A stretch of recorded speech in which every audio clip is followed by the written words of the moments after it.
Beloved brothers and sisters, when you are married, go out of your way to make sure that your spouse is reassured hundreds of times a day that you adore them, you love them, they mean everything to you, and to you they are the most beautiful human being, and try and be that for them. Remember this, because many people take it for granted. You're married, there is a honeymoon for a little while, and once the moon is out of sight, what happens? The honey disappears. Where does she go? Only Allah knows. The problem is, you have been ignoring her.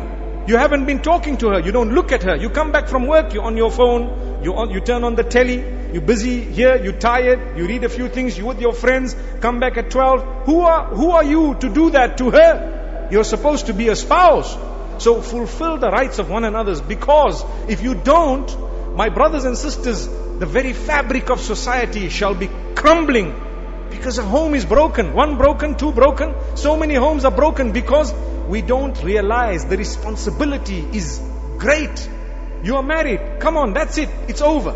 Now you concentrate on what you have. Your children need you. They need to grow up. They need you to be a figure there for their mother or father. Remember this, my beloved brothers and sisters. So if you're married, go out of your way to make your spouse feel special. Not just tonight, but every night. And not just in Ramadan or Eid. No, every day go out of your way to make your spouse feel special. It is an act of worship to ensure that your spouse feels that you are very closely connected to her or to him. May Allah subhanahu wa ta'ala grant us ease. Let's move on. In the home, it is important for us to liven it up. The children will learn, the house is filled with blessings of Allah subhanahu wa ta'ala, and Allah subhanahu wa ta'ala's mercy descends in the home. Allah makes mention in Surah An-Nur, verse number 36, of the men who actually praise Allah in their homes.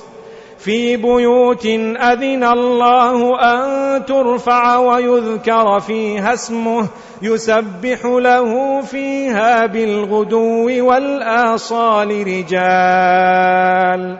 Allah speaks about the homes and how there are men who praise Allah morning and evening. In the houses they praise Allah. Who are those men? رجال لا تلهيهم تجارة ولا بيع عن ذكر الله وإقام الصلاة وإيتاء الزكاة يخافون يوما تتقلب فيه القلوب والأبصار. They are the men whom their businesses and their buying and selling does not distract them from the remembrance of Allah subhanahu wa ta'ala. They fulfill their salah, they read their Quran, they engage in the dhikr of Allah subhanahu wa ta'ala, they liven their houses with the remembrance of Allah subhanahu wa ta'ala. They are never distracted by business dealings or by buying and selling, not at all.